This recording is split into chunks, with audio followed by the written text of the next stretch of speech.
crazy that we've normalized 4 years in between seasons for pretty much every show worth watching, but regardless, Black Mirror Season 6 is finally here, and it's time to binge it in 5 hours before we get Season 7. The title of this video was supposed to be a pun because of the first episode in the season, but unfortunately, it ended up being somewhat true. I think my first mistake was coming into Season 6 with these insanely high expectations, but that's only because Black Mirror is such an outstanding show. It's literally my favorite Netflix series, and it executes itself perfectly in every aspect. It's creative, realistic, terrifying, but for some reason, this season had a lot of episodes that felt almost none of those things. Immediately, the intro to Joan Is Awful put the biggest smile on my face. It's about time that we get a Black Mirror episode that's actually about Netflix and the streaming industry. When we meet Joan, she seems like a normal person, but then discovers that a streaming platform called Streamberry, which is the equivalent of Netflix, has just launched a brand new drama series about her life, starring Salma Hayek. And it's as weird as it sounds. The show replicates everything about her, from her morning routine to the music she listens to her job, to her relationships, and as Joan's life plays out in real time, it's eerily happening on the show. And the thing is, she's not the only one who notices it. Everyone in her real life notices it too, and it results in her neighbors hating her fiance leaving her, and Joan eventually getting fired from her job. And while you're watching this, you begin to ask yourself, what would I do if this happened to me? Call a lawyer. But the funny thing is, when Joan tries to get her lawyer involved, they tell her that Streamberry, aka Netflix, has the right to do this, and we all agree to it in the terms and conditions when we sign up for Netflix. This episode was really creative because it made Netflix seem like this big evil corporation that tracks us 24/7, and there's literally nothing we can do about it. So it's definitely implying that this could happen to any one of us in the future. Because at this point in the storyline, Joan has discovered Salma Hayek and the show copy everything she does, she decides to crash a wedding and do this. All to get revenge on Selma, who isn't even really Selma, it's an AI. But regardless, it works. The two team up and decide to take down Streamberry at their headquarters. But then it becomes the literal Truman Show when Joan discovers that she's actually also on a show and she's not the true Joan. I know it sounds confusing, but don't worry, even the characters in the show were confused too. Source Joan! The Joan that lives... Oh, thank God! You were so boring! This episode was definitely Inception combined with Everything Everywhere All at Once. It kinda hurt my head, but I think it was a great start to the season. It was really creative, and I had no idea where it was going the entire time. And honestly, I think this was my favorite episode of the entire season.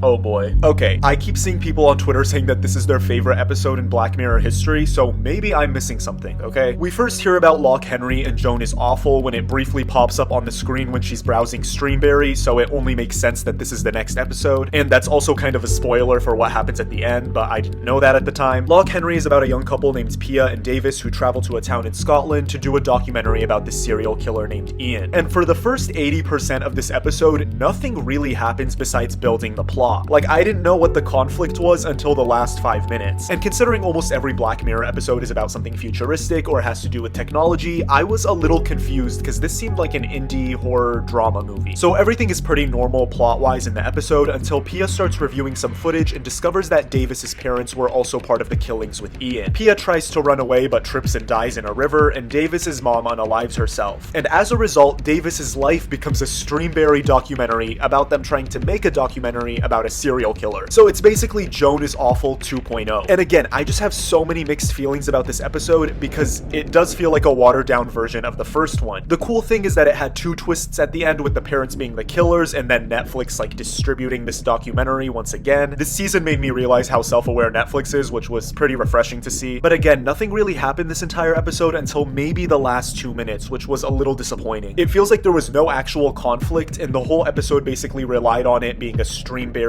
Inception documentary. So I can't give Loch Henry more than like a 4 out of 10. This episode was insane. Beyond the Sea takes place in an alternative world and follows two men named Cliff and David who have replicas of themselves on Earth but can transport their minds to their actual selves, which is on a spacecraft. The only thing is the version of themselves on Earth are basically robots, and because they're pretty well known around town, David's entire family gets unalived by this evil cult because his body's in space, so his replica dies. And obviously Space David, who is the real David, is just a total mess after losing his family. So what does Cliff do, being the good friend that he is? He says, hey, you can use my body and return to Earth just for a bit to like relax and distract yourself. And already from that first line, you can tell things are about to get messy. It was a little bit predictable that David would eventually grow attached to his new life in Cliff's body and want to take over for good, but I did not think that David would in turn kill Cliff's entire family. Like, I really thought he was just gonna kill Cliff and like take over his life permanently, but no, that was an ending I was not expecting. Needless to say, this episode episode was great. I would honestly rank it second on my list, right behind Joan Is Awful. Aaron Paul's performance is absolutely incredible, and I was on the edge of my seat.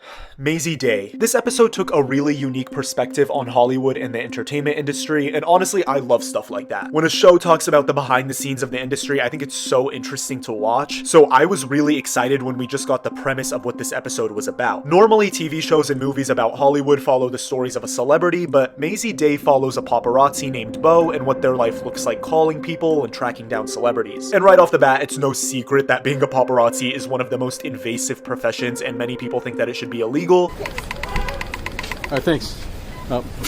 But oh boy, does this episode take that to a whole other level. Like, you really see how awful the paparazzi can be. And I'm guessing you guys are a team because I see you guys all hanging down at the bottom. No, we were waiting on Ryan Gosling, so you passed by. I mean, Ooh, Ryan Gosling was close to me. That's nice. Basically, Mazey Day is a famous TV actress, and she has a lot of buzz around her name because of recent meltdowns that she's been having on set. So Beau and her paparazzi friends decide to get a picture of her to sell to TMZ for $30,000 because of all the drama surrounding her. And in the beginning of the episode, we find out that the reason Mazey is spiraling is because she just did a hit and run and is quite literally traumatized, or so we think. But the public rumors are that she's on drugs and she's totally lost her mind. Eventually, near the end of the episode, they find Mazey locked up and chained to a floor at some rehab place, and like, she is clearly in distress, but what is the first thing that the paparazzi does is photograph her a million times. Like, that scene alone just made me lose all hope in humanity, because that's literally how the paparazzi are. Anyway, it turns out that Mazey is actually a werewolf, and that is the thing that she hit in her hit and run, a wolf. In the end, Beau finally gets her photo of Mazey, but only at the cost of like 10 people's lives. So I guess the theme for this episode is about like privacy and invasion of privacy, and how far someone will go for their own personal gain no matter the cost of everyone else. And this episode was interesting, but honestly, execution-wise, it just could have been a lot better. It had so much wasted potential, and I feel like I was watching a combination of The Idol versus Teen Wolf. The last episode of season 6 is called Demon 79, and it takes place in 1979. It follows a department store employee named Nita who encounters a demon that tells her she must commit 3 human sacrifices within 3 days or the world is gonna end. So after much deliberation, she kills the first guy and then the second guy, but before she's able to carry out the third murder, she gets caught by the police and the clock runs out. And sure enough, the demon was right. The world literally ends and everyone dies in this nuclear explosion. And Nita and the demon live happily ever after. Literally. This episode had elements where it reminded me of Shut Up and Dance, which is such a disturbing yet exhilarating episode in the 3rd season. Being forced to do things that you don't really want to do because of blackmail, it's what makes Black Mirror so perfect. But the thing about Demon 79 is that it felt almost more like a comedy than a suspense or horror. Like, even during the murder scenes, I was laughing out loud. On the totem pole of what is Black Mirror, season 6 unfortunately doesn't make the highest ranking with me. This was not my favorite season. Somehow I thought season 5 had more originality in terms of the episodes, and there was only 3 episodes. Compared to classics like Nosedive, Playtest, Hang the DJ, nothing really impressed me this season besides Joan Is Awful. And then it just sort of went downhill from there. So with that being said, from a ranking of 1 to 5, I would say Joan Is Awful is number 1, Beyond the Sea and Demon 79 sort of tie at 2 and 3, Mazey Day is number 4, and Loch Henry is number 5. It's a fine season, it's just not super memorable.